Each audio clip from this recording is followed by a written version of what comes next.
How's everyone doing? All right. Hey, every day's an opportunity to serve, right? I want to thank everyone for being here today. I know that we've been patiently waiting to see the conversations from the Department of Health and Department of Education related to their interpretation of the executive order.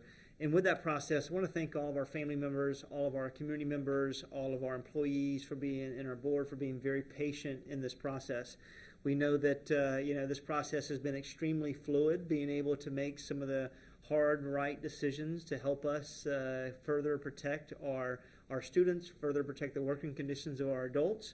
And as we know that COVID-19 in the variant continues to impact our community at scale.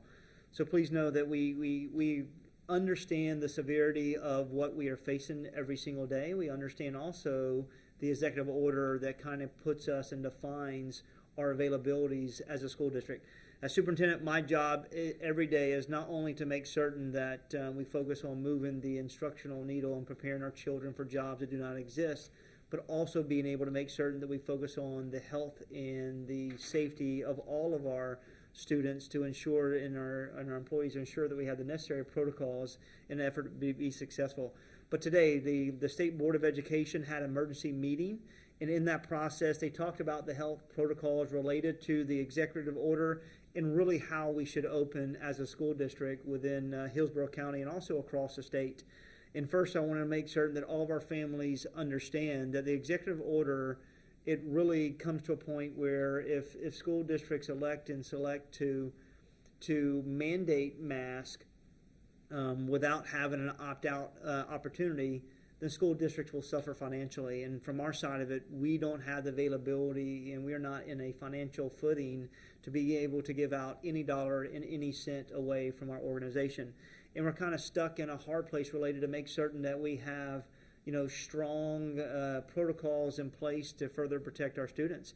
And please know that as we move forward and open the school year in a few days, that we will strongly recommend masks in Hillsborough County Public Schools and make it optional. But we will strongly recommend, we will provide all of the PPE, all of the masks, all of the sanitation stations that are inclusive of wipes, inclusive of gloves, hand sanitizer, mask, all of those elements will be provided in every one of our classrooms to further protect our students and create that comfortability for every one of our learners.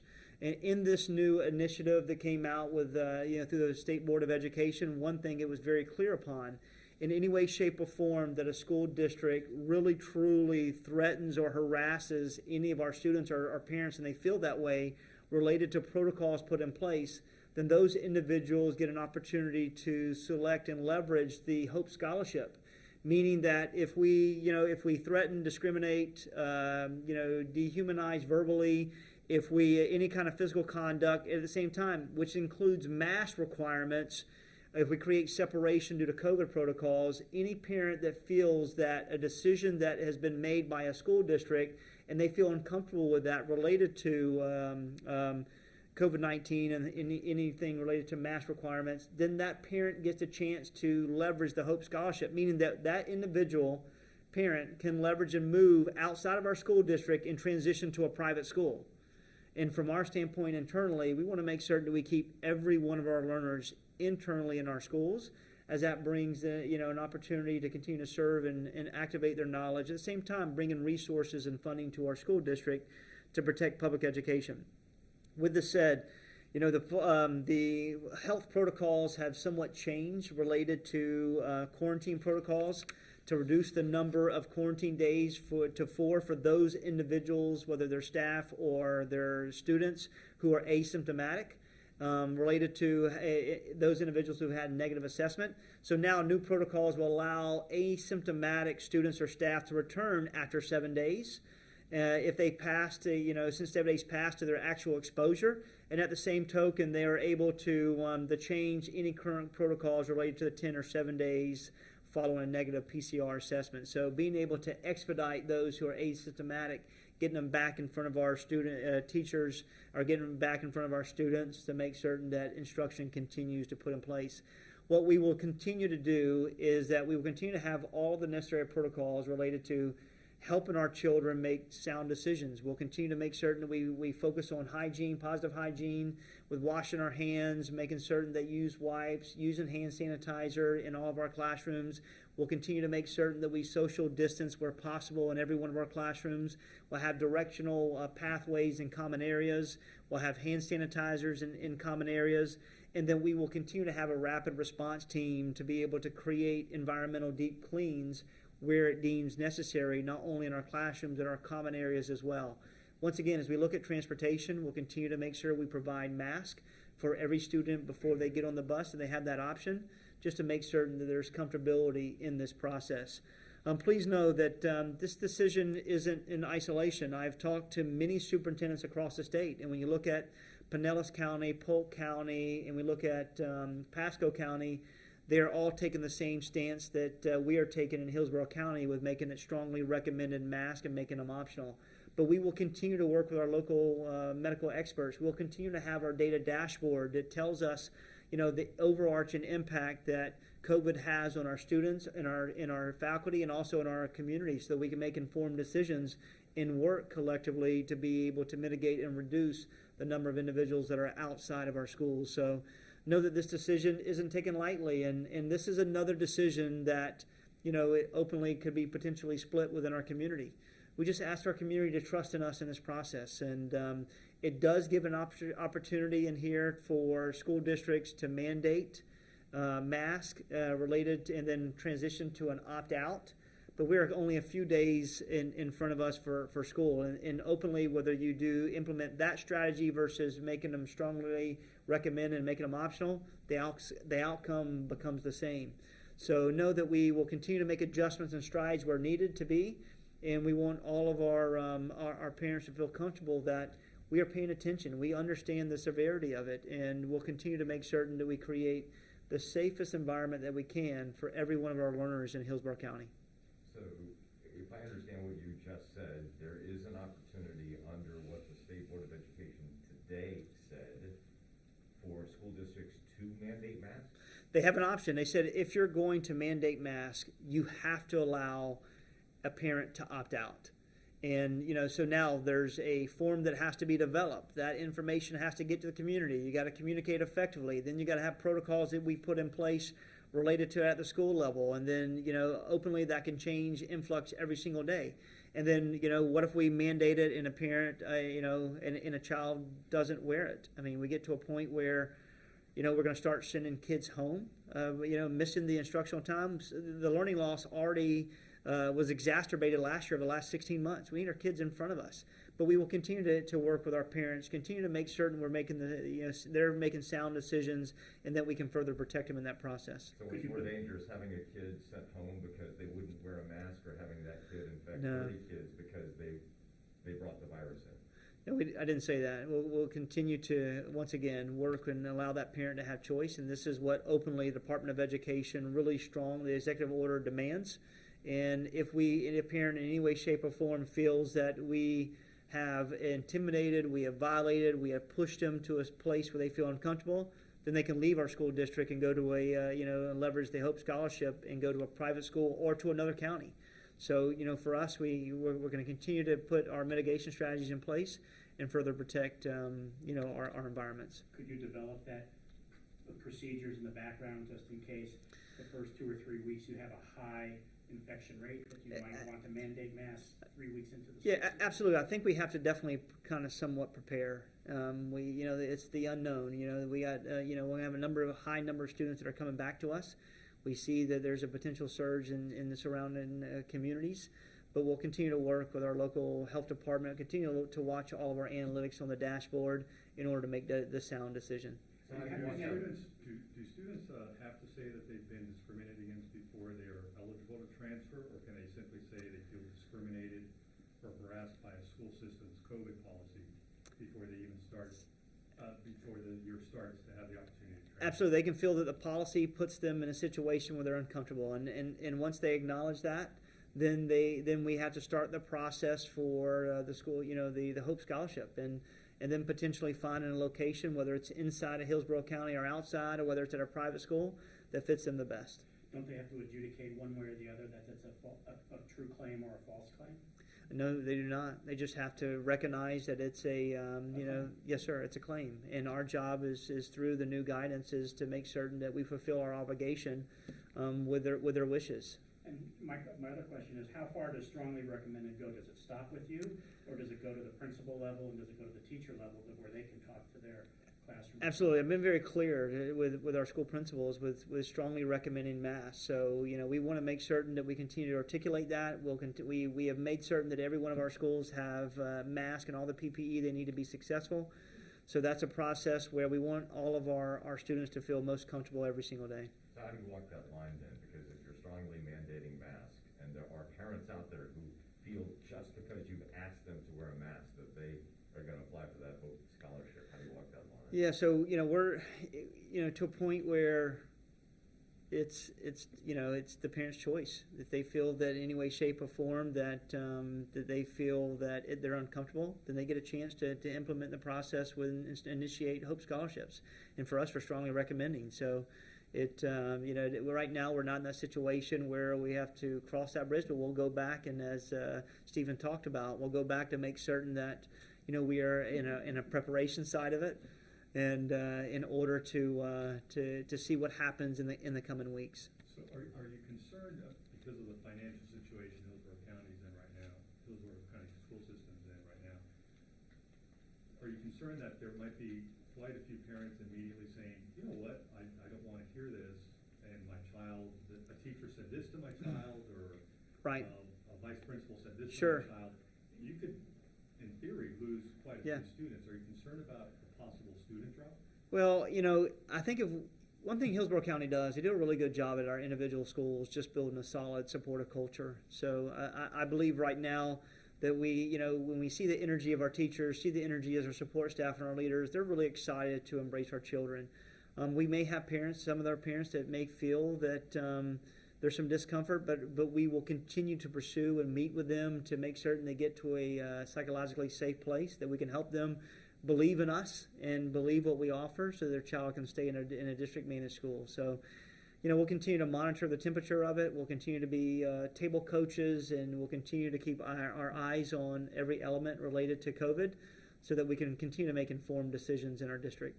Other school districts have implemented opt-out policies and mask mandates, so what's keeping Hillsborough from doing so? Well, you know what, we have, there's I won't say the district, one of the district is, their policy is we strongly recommend mask within our schools, but if you want to opt out, you can.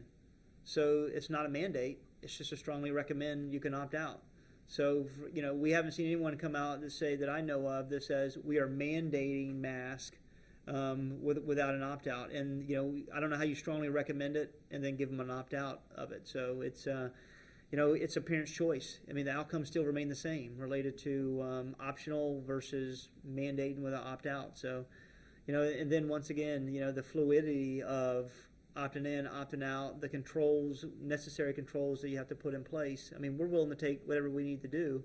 But let's just see how we start school in the next couple of days and get some further analytics within our schools to see how COVID interacts. So how are you preparing if there is a large outbreak of COVID in the school system? Yeah, so I think that we would see pockets of it. We pay attention to our data dashboard every single day with our COVID commander at the school district and our COVID leads at our schools. One thing, if we see if there's a high number of quarantine students, a high number of positive cases, whether it be through students or through our employees, we'll make certain that we go out and we visit the school to determine what additional steps we can put in place to kind of strengthen our protocols. And, if we get to a part where it's just in a geographical location or it's widespread, then we got to come back to the drawing table. And I want everyone to know that our school board is really taking this very seriously. And, we have a number of school board members that openly want to mandate it with an opt-out. And we have others that understand that, the optional side may be best as well. So know that it weighs heavy on their shoulders as it weighs heavy on my shoulders. But we open on Tuesday. We've got to stay consistent in our approach. We've got to continue to make certain that our families feel have a clear understanding of the direction in which we're going. And it says a lot when you have seasoned, qualified, highly quality effective superintendents in the surrounding areas that see it and perceive it in the same way are making the same stance. So there's a lawsuit that's being prepared right now that's going to be filed either tonight or tomorrow in Yes, sir. Lehigh County, challenging the governor's authority Yes, sir. to mandate for local school districts based on home rule authority of the local school districts, saying he doesn't have that authority. If there is an injunction statewide that is joined immediately, would then Hillsborough County mandate masks? Yes, sir. So, I haven't heard about that, implementation or that movement. I'll have to see and read the content and the language once it's presented, and then being able to look with legal internally to determine whether or not, and work with the board to determine whether or not the board has an appetite to kind of move forward in that. But I look forward to learning more about it and to kind of see where we are and what that executive order can and cannot do. The epidemiologists and health officers are still meeting with internally with the DOH to discuss the rules that they released today. And aside from masks, I'm hearing from folks within the Department of Health itself that there are concerns among some of those new rules, particularly when it comes to quarantining and allowing students back into earlier. school. Is that dangerous? Has the DOH taken enough steps to keep students safe with these new rules? You know what? As I said earlier, this is going to be a fluid process. It's changing from what was sent out this morning to right now related to social distancing. And one document the Department of Health sent out, it said 6 feet. It was social distance. And another document that they updated, it says 3 feet. So we're just trying to get clarification of kind of where they're going. So we want to make certain that we are implementing the expectations. And, it depends on who you speak to, depends on whether or not they agree or disagree with best practices or what should happen. Hopefully we continue to get a consensus of where we are related to following reviewing CDC guidelines, working with our local health medical experts, and actually really seeing the interactions within our hallways to determine what best practices will be. So we're going to continue to learn. We learned a lot last year, and we're thankful that we opened up in a safe, social, successful manner. We'll do the same thing this year, and we'll make adjustments and strides as needed, and we'll look and lean on the Department of Health to be able to help us and drive that information. What assurance can you give parents out there, the ones that are like, I don't want my child to wear a mask? What assurance can you give them as the school year starts that they're not going to be talked to or whatever by a teacher every day? Is it as simple as Timmy says to the teacher the first day, I don't want to wear a mask and my parent doesn't want me to, and does it end there? Or are they going to be, questioned by the teacher? Yeah, our job is to support the, parent choice. It's very clear in the executive order. So from an educator's standpoint, we're going to help our students be successful, whether that's wearing a mask or not. We're not going to discriminate, threaten, insult them in any way, shape, or form. We're not going to have any verbal or written conversations that should sway them anyway. But we're going to really focus on our content standards, focus on the social, emotional standpoint, and really help our children become competitive inside and outside of our classrooms. And just in regards to the absence rule, today during the public comment section, a number of parents said that their districts no longer have e-learning options in place.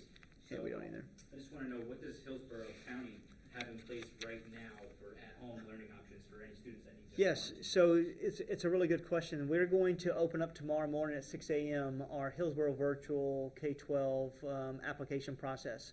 That's where individuals can learn at their individualized pace, and they can learn. They'll have teachers that will be there to support them. So that's while we don't have e-learning as we did last year, we will offer brick and mortar and Hillsboro Virtual. Hillsboro Virtual is a really good platform and opportunity for those who feel that it may be most comfortable not to engage in the brick and mortar setting. And we will have high qualified, skilled teachers, certified teachers, that will activate the knowledge and gain access to our children when they need us any particular time around the day. So that will be open until the close of business on Monday. So Saturday through Monday gives them a couple days. I know it's tight, but the window was supposed to close this week. But we want to give parents another option, another opportunity to go and apply so that they can have and make the right decision for their child educationally. But if they do choose brick and mortar, but then they have to leave school because they need to quarantine, is there any e-learning in place for them there? No, we will not have e-learning, but we do have a quarantine resource center that they can go on Hillsboro, schools, go on our website. And on that website, that quarantine center identifies and unpacks how a bunch of resources for children in the elementary and the high school and the secondary level that allows them to reinforce foundational skills, allows them to build upon standards being taught. Also, we have Canvas. Canvas is our informational system, how we communicate and upload our assignments with our teachers, communicate with our students, communicate with our parents, where a learner can go on and be able to be assigned work. And we can upload flip videos on tutorials where they can continue to have the instructional momentum every single day. And then for those who may not have the technology to have gained access to those resources, we ask our parents to please reach out to our schools. We will print that information out. We'll get it in your hands so your learner can continue to have that instructional momentum and be successful every day. Thank you. Thank you. Thank you. I have a question off the record. I mean, not off the record, but I'll say